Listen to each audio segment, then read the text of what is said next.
Have you ever considered that the very words we use daily, every day, I guess that's what daily would mean, every day, might be shaping our reality, in ways that we can't even begin to fathom? Think about the words you hear every day. How do they impact you? How do they make you feel? After all, they are just sounds uttered from our vocal cords, and then we assign meaning to them in our brain. And based on what we assign as meaning, we often react emotionally to the mere sound of the utterances. That's pretty interesting and profound.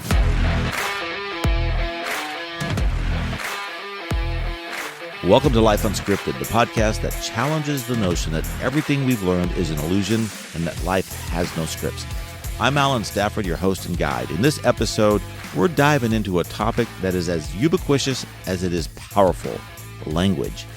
Join me as we unravel how language influences our thoughts, behaviors, and social structures, and discover how understanding this power can empower us to navigate the world more consciously and effectively.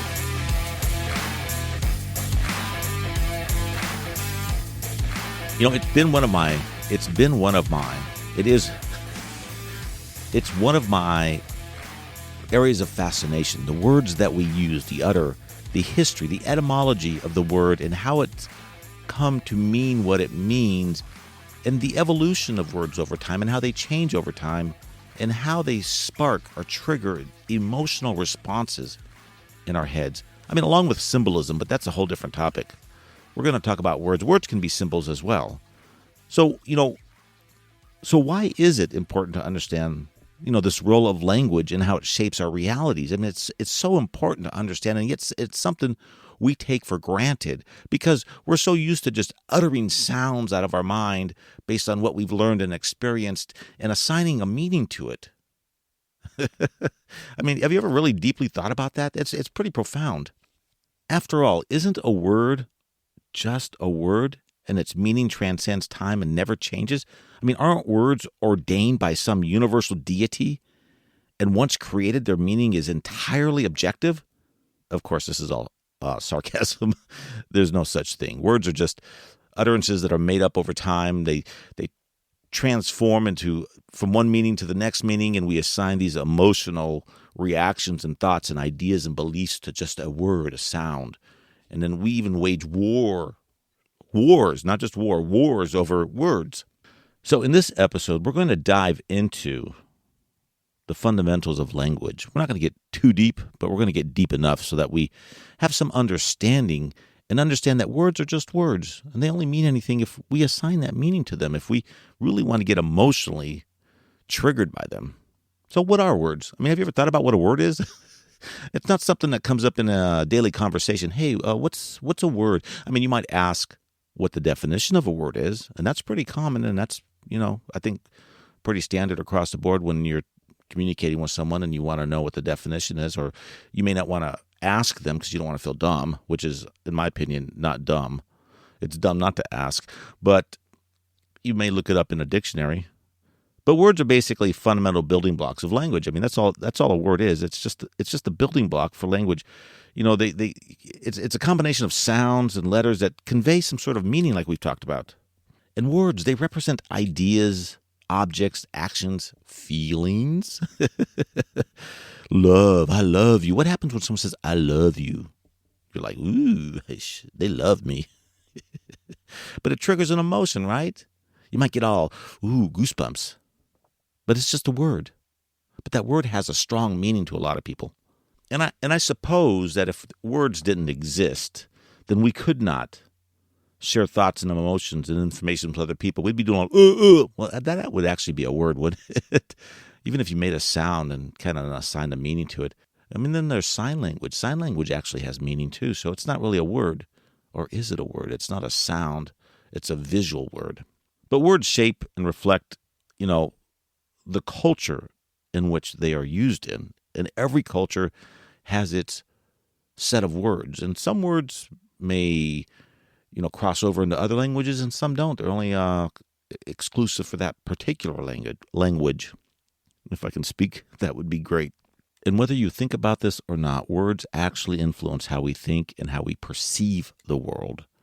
Again, it comes down to emotional reactions. What we assign to the word impacts the perception that we have on the world.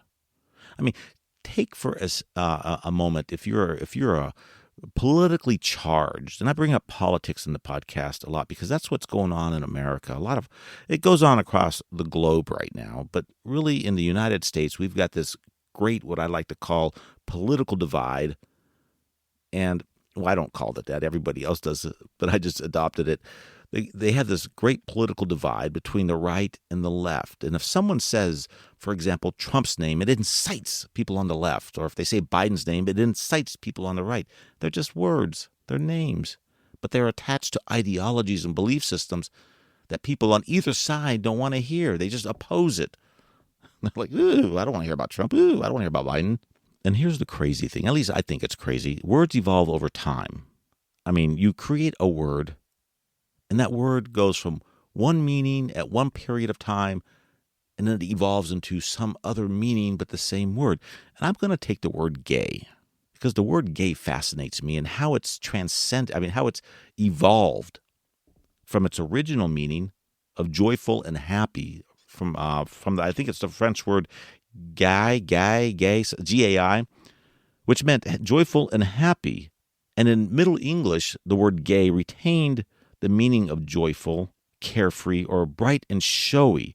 So basically it was used to describe someone with, a cheerful or lively demeanor, which I can see how it's morphed into what it is today, but it was really, it was originally a term that meant carefree or an indulgent lifestyle. It wasn't until the mid-20th century that the word gay became used as a euphemism for homosexuality, for same sex. And the transition from that began gradually over time.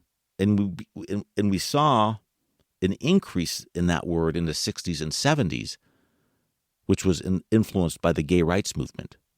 And today, the word gay, is predominantly used to describe a person who is attracted to members of the same sex, specifically men.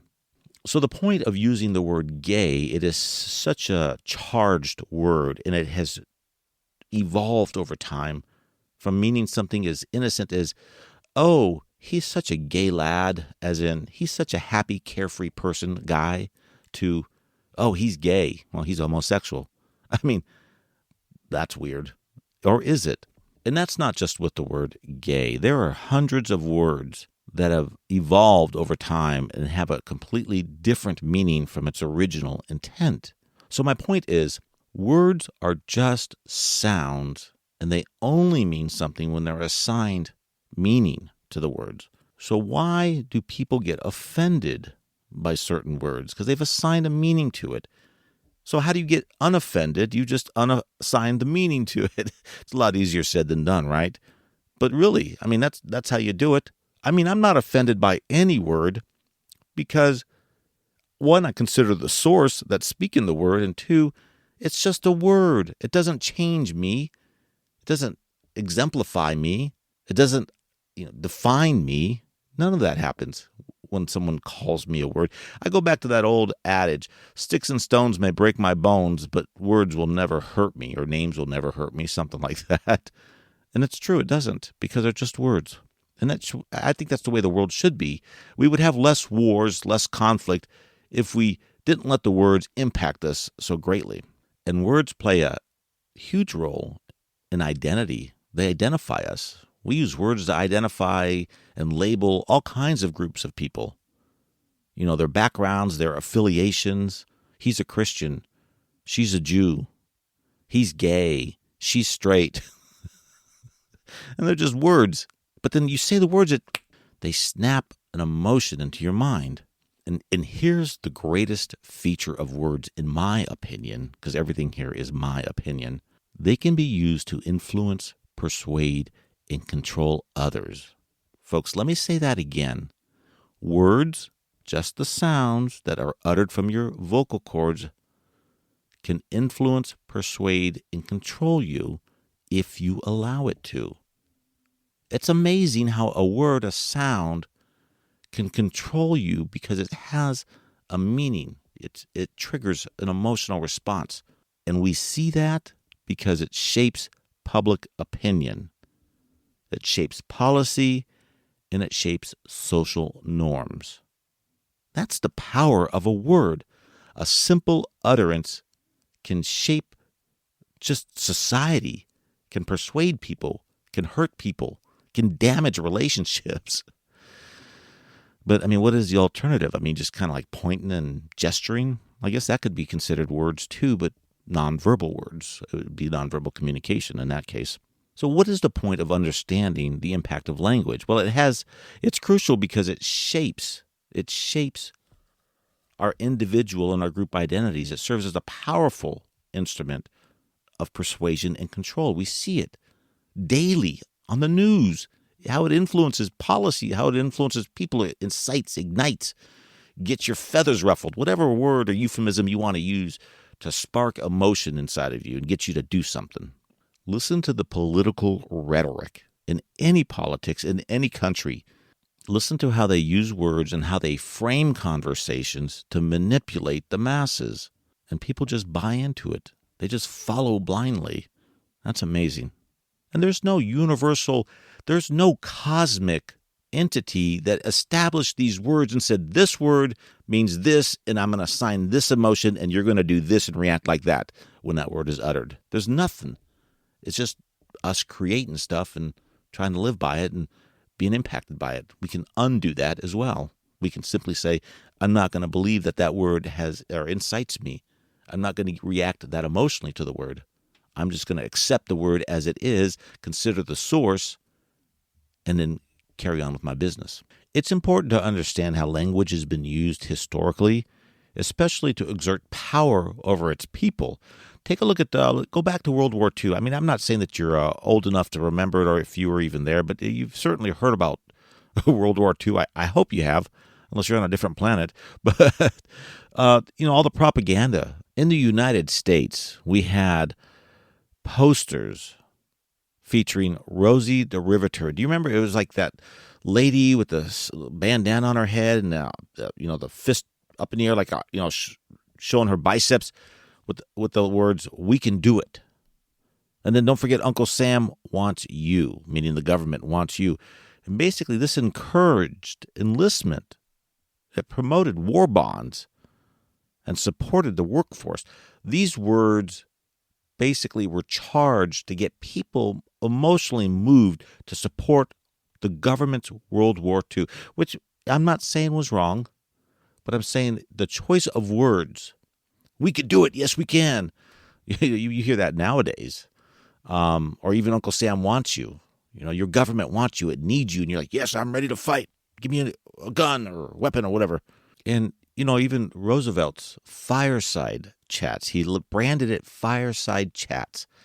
What does that mean? How does that make you feel when you hear the word fireside chats? First of all, those were conversations, radio conversations, to give reassurance back to the American people, to the public, and to build a sense of unity and purpose.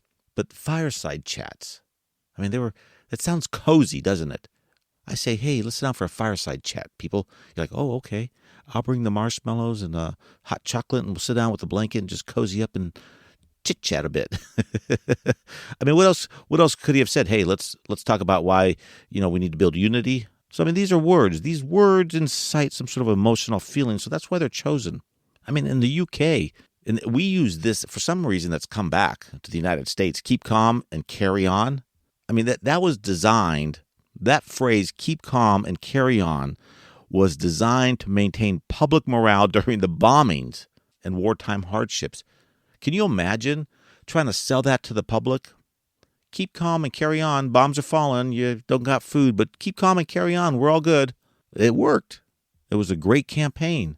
I mean, and the same happened all across the Allied powers, all the propaganda. Even the Axis powers had their own propaganda. I mean, the Nazis at the time, their propaganda featured very strong heroic imagery of Aryan soldiers and citizens, reinforcing basically the theme of nationalism, racial purity. And these visuals are basically language in itself. incited emotions, got people charged up. Yes, let's go fight, fight, fight. What happened in the end? People realized, well, that was a lot of bull. But the words, the imagery supercharged them because they allow their emotions to get connected to the words. Now, I'm not saying don't get connected to words. That's not what this whole podcast is about. It's about bringing your attention to how words can manipulate, how words can incite. Be aware of the words that are being spoken and why they're being spoken. Why are they choosing certain words? Why does the media choose certain words? I mean, heck, let's take a look at, if you're not familiar with it, you probably should read it. It's a book called 1984 by George Orwell. He was an author, a journalist, an essayist, and basically he used contradictory terms to manipulate the masses in his book. And Orwell demonstrated how language could be manipulated to influence and control thought, maintaining power over the masses. That's what the media does today anyways. That's what politicians do anyways. The concept, in 1984, the concept of newspeak was introduced. Basically, it's language designed to eliminate rebellious thoughts and enforce orthodoxy. I mean, slogans. He used slogans like this. War is peace. Freedom is slavery. Ignorance is strength. These all exemplify the use of contradictory language to suppress critical thinking. Folks, critical thinking is the enemy of those who use words to manipulate. Critical thinking. If you can think critically, if you could break it down, break words, break meanings down into what they truly mean and what's really behind it and who's really speaking about it, you are the opposition to the person using those words to influence you. They don't like you. That's why the government, or some governments, and this is not an anti-government rant, but this is why the media, they all play into your emotions to manipulate you. That's why you have to outthink them with critical thinking, because the words are designed to incite the emotions, which gets people up in arms, and then you realize, why am I even doing this? Does it really even matter? You know? And one of my favorite, all-time favorites, is the Roman politician Cicero. He used rhetoric to navigate these complex political landscapes of the Roman Republic. His work for oratory, meaning his rules for oratory, are what are still used in today's political landscape. And not just politics, people. I'm talking marketing, corporate rhetoric, anything that requires one to manipulate or persuade others. Cicero perfected ethos, pathos, and logos, which basically ethos is credibility. Pathos is the number one thing, the number one strategy Cicero uses to manipulate or to get into the minds of the masses, and that is an appeal to their emotions.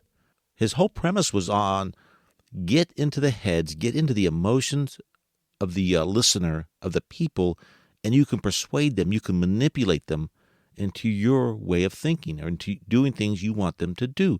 And we see that in politics, we see that in news, heck, we even see it in marketing a lot too. And it works because it connects what the rhetoric is with the person's emotions and gets them charged up, gets them fired up. If I said to you in a political speech, hey, we have some people that are undocumented that are trying to come over to this country and, come into this country, that's not as impactful as saying something like, they're coming over the border, they're killing your kids, they're raping your wives, your daughters, they're stealing your jobs. Which one has more of an impact? Cicero would say the latter has more of an impact, which is true. And that's how he approached his argumentation, his rhetoric, by inciting emotion. And that's what we've seen historically. Words used to incite emotion to get people to do things. Now here, what I'm saying is that we need words. Yes, I mean, it's how we communicate, folks. That's common sense, right? We use words to communicate. But how words are used can be done in a way to manipulate and for the bad, to cause harm. And as a human, it is our duty, I believe, to learn critical thinking, to see past the BS, so to speak, to see past the nonsensical sounding words and meanings and make sense of it all, rather than just allowing it to incite us and to trigger us. Because really, words are just fictional creations done by man in order to communicate. And we've perfected it very well through our strategies in delivering, our rhetoric, delivering our speeches to incite those emotions. And Cicero, none other, perfected that. He was great. If you ever have a chance to pick up a book about Cicero's life and his oratory or his rules for argumentation, I highly recommend doing that. You will be blown away. You will see a lot of his rules for argumentation in today's politics. You'll realize the strategy that he set forth is implemented today to basically screw your mind. Sorry for the the term there, but that's what he's doing, and that's what they're doing, screwing your mind. So that's not really all the history of language, but that gives us a general overview of how language has been used in the past in history in order to manipulate the masses and to convince them that war is okay or this way of thinking is okay, because it's a very powerful tool against humanity. And if we're not paying attention to it, we can be taken advantage of. We can be easily manipulated. And if you're thinking, I'm not easily manipulated, think about the things that you believe in right now. How did you get to that belief system? Words. They spark some sort of emotion inside of you. But how does language shape who we are, both as individuals and as a group?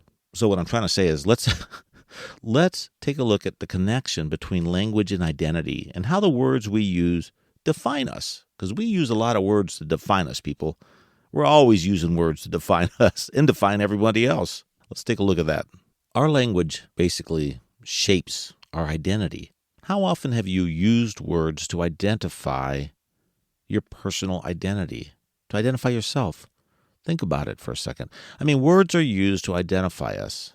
The words and phrases that we use reflect our personal identity. And this includes, it could be our background, our education, our social affiliations. Have you ever said to somebody, yeah, I'm an MBA? Well, I don't know that you would actually go out and say, hey, I'm an MBA. That'd be kind of weird, huh? Your degree. Or you could say, yeah, I'm a college graduate. Okay, so that identifies you as a college graduate. Or I'm a Native American, or I'm a Dutch, or I'm German, or about your social affiliations. I'm a member of the fill in the blank here, whatever it is. You're identifying yourself using words. And let's say, for example, let's entertain the moment and we'll say something. I am a member of the Conservative Republican Party. What do you think that will do to people who are not members of that party? If you're speaking to, for example, a Democrat, that might send some strong emotional reactions to their mind. But yet we use these words to identify ourselves. And they're just words, right? They're just things that help us identify who we are, because it's the words, it's the language that helps us express who we are and how we see ourselves. I don't really particularly like labels. You can't label me. You can label me. You can say whatever you want about me. It's not going to impact me, how I think or feel about myself. But I don't label myself. I don't go around saying I'm a Republican, I'm a Democrat, I'm a Jew, I'm a Christian, I'm a Muslim. I don't say anything like that because it's really irrelevant to me on what you call me or what I call myself. I'm just a human being. It's happenstance. I'm a freak of nature, just like everyone else. We're just here. We just exist.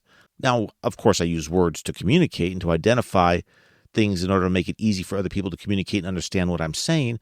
But when it comes down to it, I'm not identifying myself with a set of these fictional created words so that I can say I'm part of this group or I'm this here. When someone says, what's your nationality? I say human. They look at me like, what? I'm human. I'm a human species. I don't really subscribe to any culture or nationality. I'm a U.S. citizen, and again, that's pure fictionality because it's made up, it's subjective, right?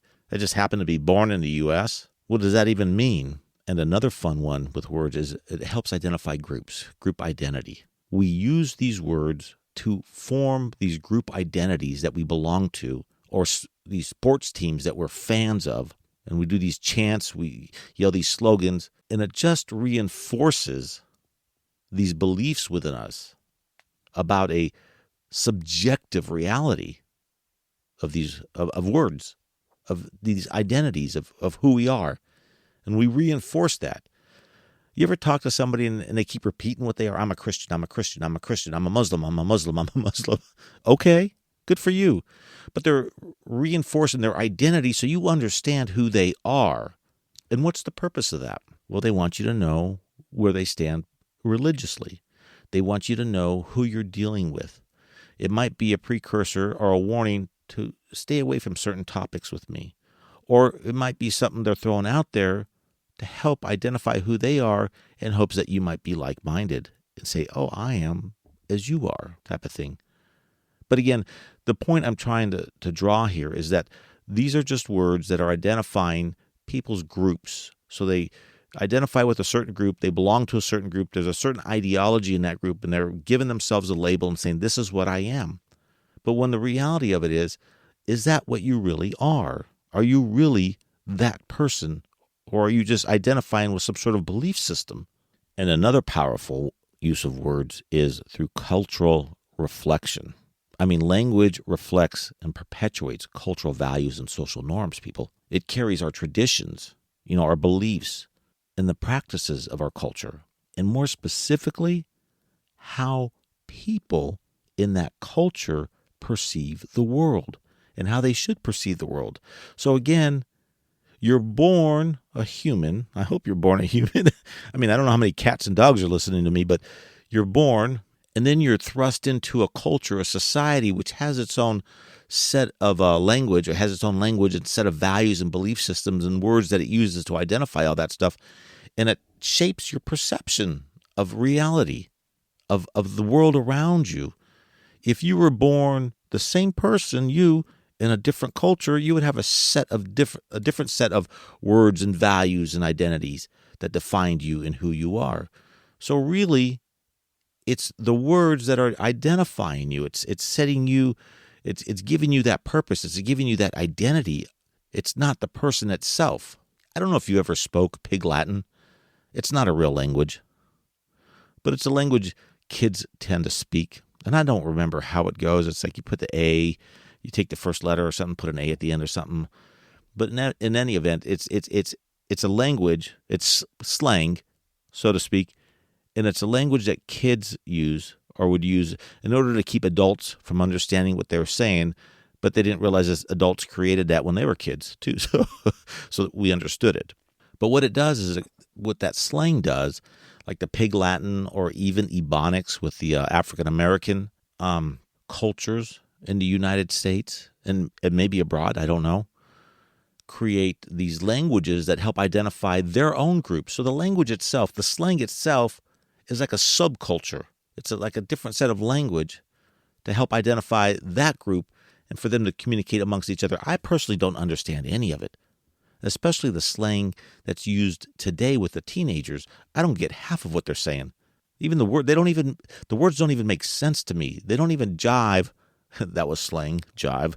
They don't even match with what they're trying to say. It's just some made-up words.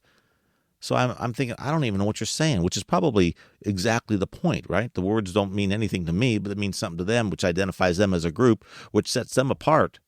So words are used to help express our own identity, groups we belong to, how we identify with the world, how we identify with other cultures, how we're separate from other cultures, how we're different, different, separate, same thing, how we are similar to other groups. What makes us unique? We have to have this sense of uniqueness. And so we use words in order to identify that. And these words can carry very emotionally charged meanings oftentimes. If we don't like a specific group and they identify themselves as that group, we get emotionally charged over it. Again, it comes down to the utterances of sounds which we make or assign meaning to.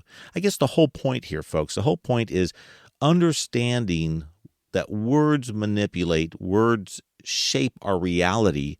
And if we were privy to that, if we understood that, if we were better critical thinkers, we wouldn't get so emotionally charged over these words that identify these groups or that identify beliefs or anything else about humanity. And I think the greatest violator of the greatest violator of using words to manipulate is both the media and political landscape, how they frame conversations, how they take and twist using certain words in order to really manipulate. We touched on that a little bit earlier, especially with Cicero's oratory, his rules for discussion and language. But how the media and politicians use language, reframe the language in order to incite the public.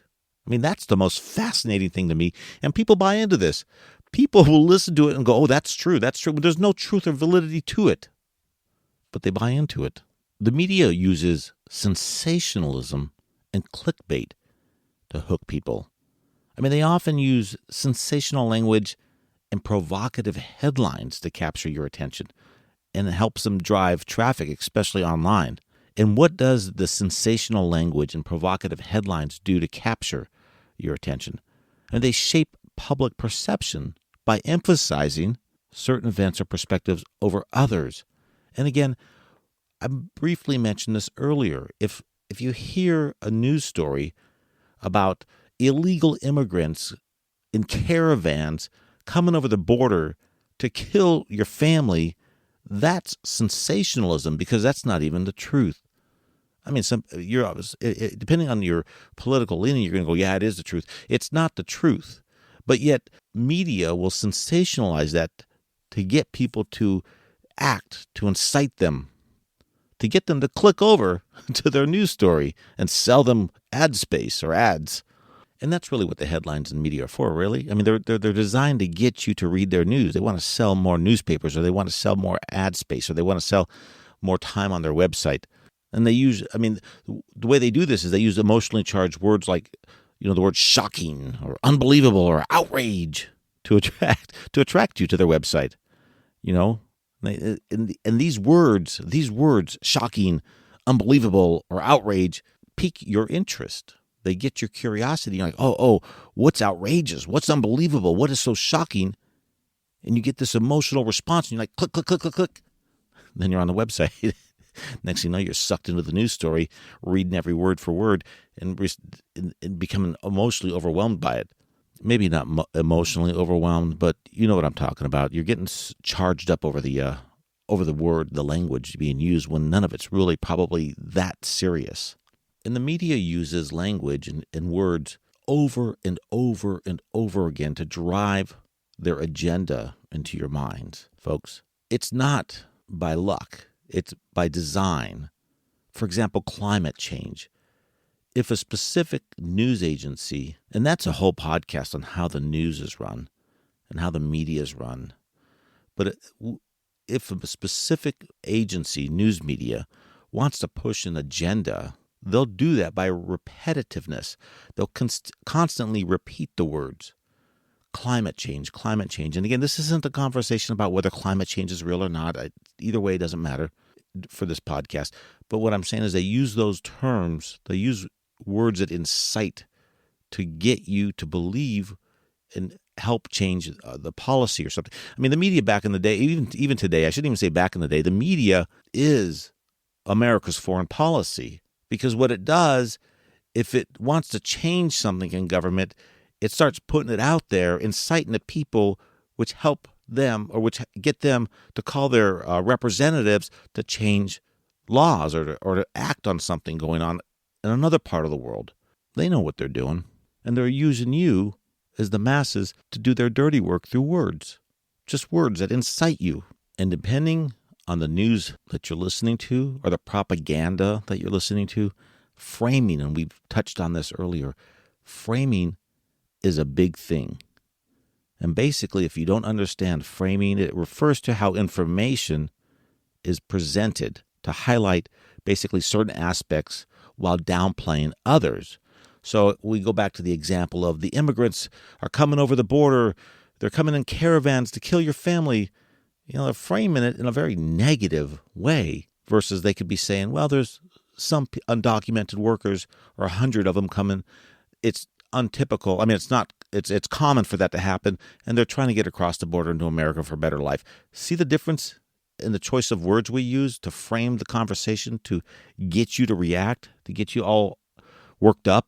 Another example is for tax cuts. This is my favorite. Tax relief. Tax relief sounds so positive. It's like the government's given us some sort of relief on taxes when they're not really doing anything. They're just cutting some of the taxes that they're taking. But again, the language is what's important here. And it's what people assign to it, the meaning, and it's what incites them, and it's what gets them moving and going. I mean, in the media and people, not just the media, but even corporations, they use euphemisms. I mean, great orators, great communicators, and people who give presentations and speeches and argumentation use euphemisms. Euphemisms help soften, they're mild ways of explaining harsh realities or expressions. For example, instead of saying something like, there's a lot of casualties in this military operation, what's the word they use? Collateral damage. Softens it up a bit. Doesn't make it sound so bad. Or when there's a lot of job layoffs in a company or a industry sector, what do they call that? Downsizing. We're downsizing. It makes it softer. It's like, we're not going out of business. There's nothing really wrong. We're just kind of restructuring and just kind of cutting a little bit of our staff. We're downsizing ourselves. We're not laying off people, which is untrue. They're laying off people. And slogans. Slogans are another good one to manipulate the mind. Basically, they're little phrases, and they're used in political campaigns all the time. And they're designed to create this unified identity. And here's a good one: make America great again. I mean, if you think about it, when was America not great? When was any country not great to their people?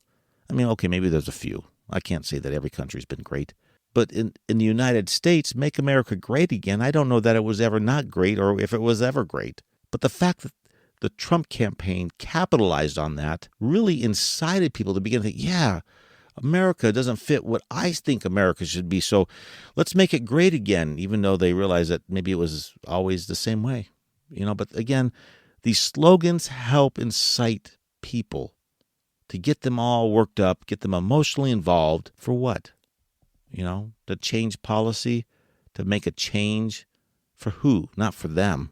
Media is no different. I mean, the drug campaign in America, just say no, or ugh to drugs, and which are good because you want to get this into the people's heads and it could be used for good. So I'm not saying all language and all words are used to manipulate in a bad way. It could be used in a good way as well if it's done properly.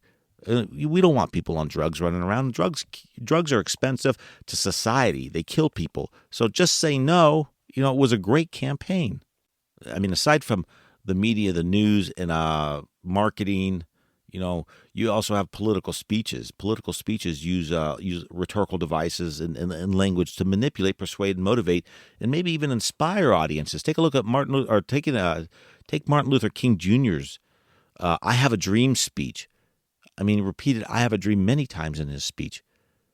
And what did that speak to? That spoke to a group of people who wanted to be part of the freedom that the rest of the people in America enjoyed. And this was a dream of Martin Luther King's. And it resonated with so many people. And that's a positive thing, not necessarily a negative thing. And we see words used differently nowadays throughout all kinds of mediums, whether it be the media, whether it be politics.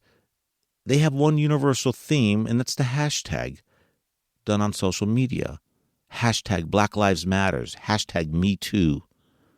All of these. You see these and you become emotionally aroused one way or the other. Either you like or dislike, and you may be indifferent to it completely, but that's a different story. So language in media and politics, they are powerful tools for shaping public opinion.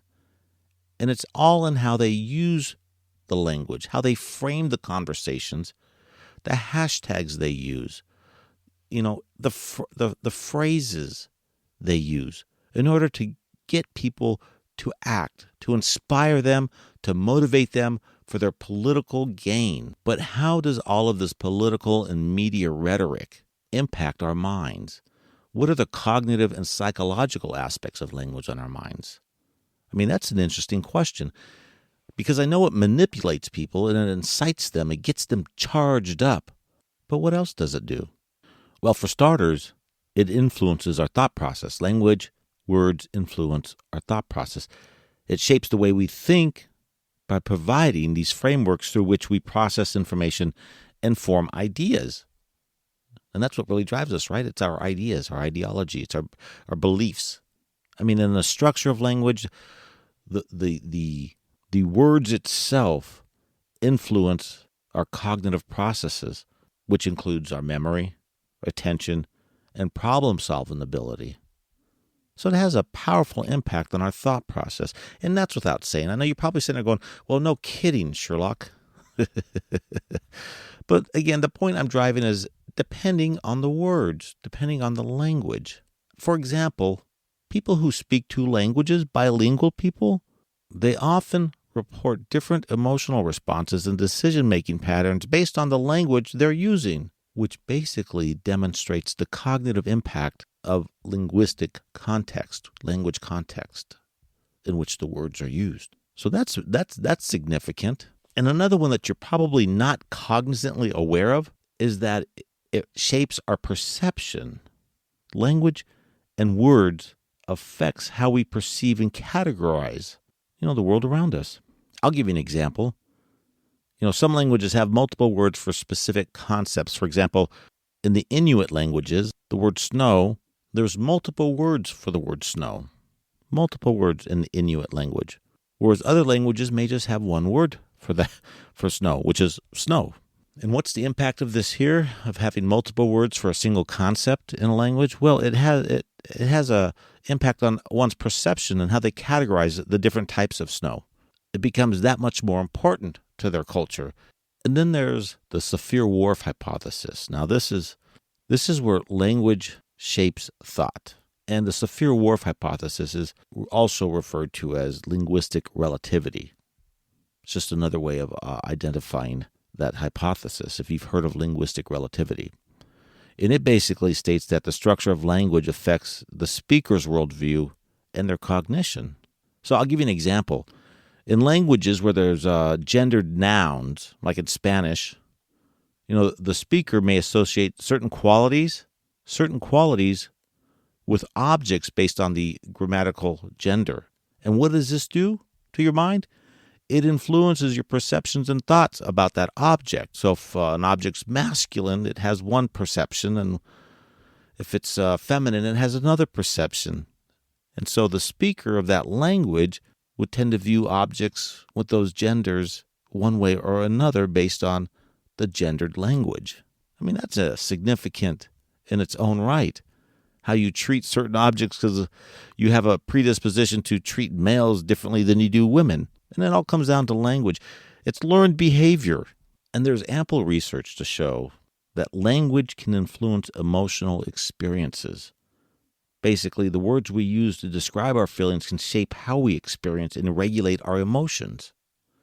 It's just the mere words that we choose to use about emotion can help regulate those emotions. And what the research shows is that by labeling these emotions, we can help people. We can help ourselves manage and reduce the intensity of the emotion. That's pretty powerful. Just through the use of language, of words, we can regulate our emotions. Again, the powerful impact of these words and the meanings we assign to them has a profound impact on our cognition and our emotions and our perceptions. And words, as I have discussed earlier in this podcast, can start out with one meaning and evolve into something completely different. I mean, that's a pretty profound concept, that one word at one point meant one thing and it's evolved into something else, and it's the same word, but it incites people differently over time. So again, it comes back down to the utterances and sounds we make and the impact they have on our emotions and psyche. So what do we do about this here? How do we handle this? I mean, do we even need to handle it? I don't even know if we need to handle it. But I just want you to be fully aware that words are just that, words, unless you assign a meaning to it. Give it some sort of definition and assign an emotion to it. I mean, then I guess there's no easy way out of language, meaning there's no escape from the words and what they mean to us, because they've been ingrained into us as a child by the influences around us, be it our family, school, church, politics, friends, foes. It's all helped impact us and influence us with the words that were used. But the question is, what are you going to do with that? Well, you're going to continue on your life with that. That's number one. There's not a lot you can do there, but you can begin to understand how the words have an impact on you and begin to better understand that impact and manage that in a more reasonable way without getting overly excited over a word. Not letting that word hurt your feelings or get you politically emotionally charged about politics or about anything else in life, because it's just a word, right? Here's what I want you to do. See, I'm already manipulating you with my words. No, what I want you to do is become more aware of the words that you use daily, okay? Self-awareness is actually the first step toward understanding how the language you use impacts yourself and others. So what you can do, or what would be a great thing for you to do, or a suggestion that I have for you, is to keep a diary for at least a week. Keep it for a week. You may want to keep it longer. Depends on how much research you want to do on yourself and your language and your words you've used. But at least do a diary for a week. It could be like a piece of paper you walk around with, or maybe even if you want to use a recorder, and take note of the instances where language has influenced your emotions, or maybe someone else's emotions. Maybe you made someone cry or laugh or angry. Write down the emotions, the thoughts, or the interactions that you've had with the words, and see if you can find patterns and areas for improvement in the language that you use and the word choices that you use with people. That's a good self-reflective exercise. And when you're with family, take a look at the words or listen to the words that you use. I don't know that you can actually see them coming out unless you're writing them down.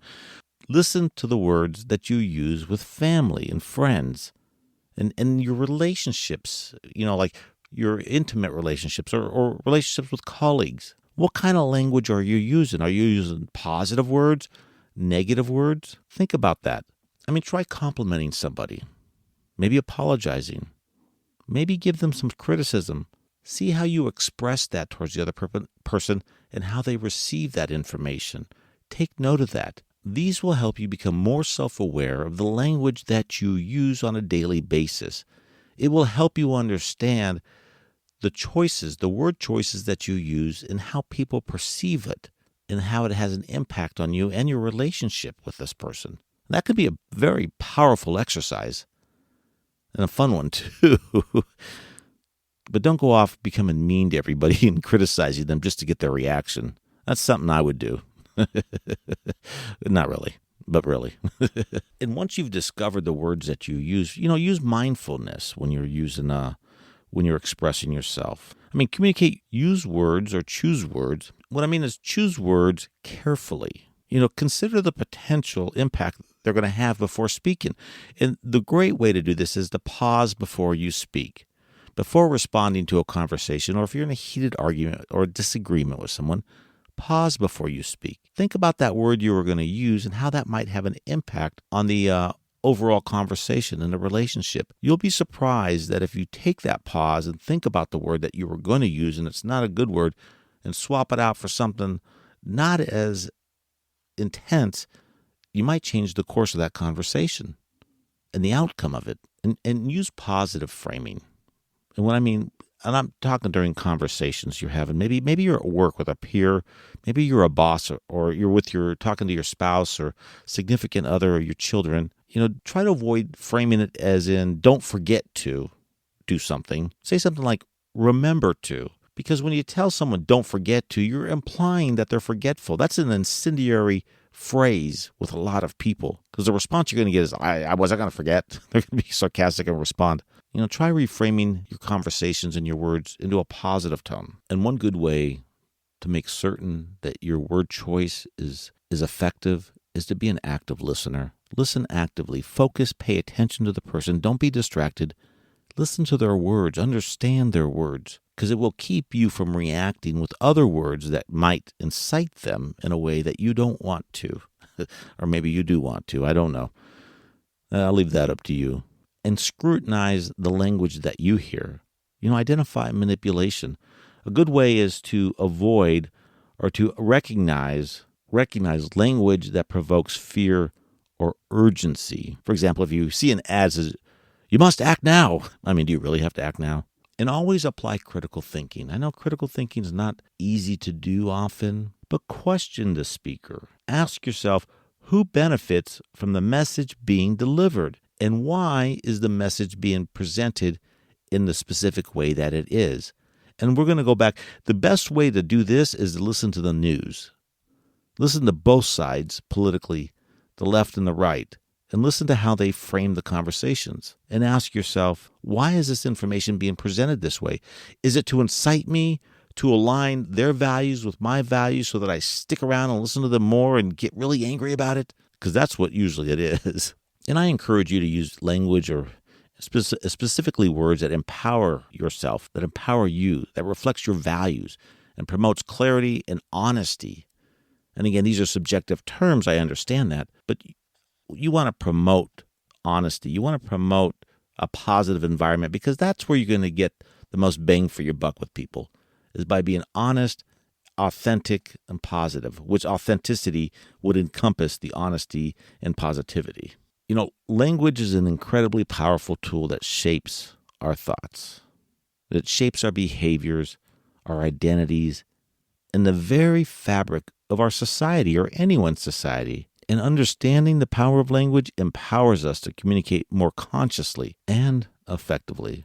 And if we just reflect on our own use of words and be mindful of the impact it has on others and recognize manipulative language, we can navigate our world with greater awareness and integrity. Because basically, folks, language has the potential to build bridges, inspire change, and create a more connected and empathetic society.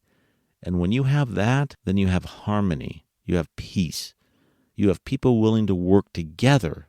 I want to thank you. I know I rambled a lot, but I do want to thank you from the bottom of my heart, or the top of it, or the middle of it, or whatever part of the heart that I'm thanking you with. I want to thank you for joining me on this journey through the power of language, the power of words. And I really hope that this episode has provided you with some valuable insights and practical tools to use language more, thoughtfully in your daily life and encounters. And if you enjoyed this episode, please consider subscribing to Life Unscripted from your favorite podcast channel, and share it with your friends. And I would love for you to leave us a review. It would really mean the world to me if you did. It would give me some insights into what you're thinking and what you want to hear more about, because I read those reviews. Folks, I'm Allen Stafford, and this has been Life Unscripted. Remember, life has no scripts, and every day is an opportunity to write your own story. Until next time, take care and stay curious, my friend.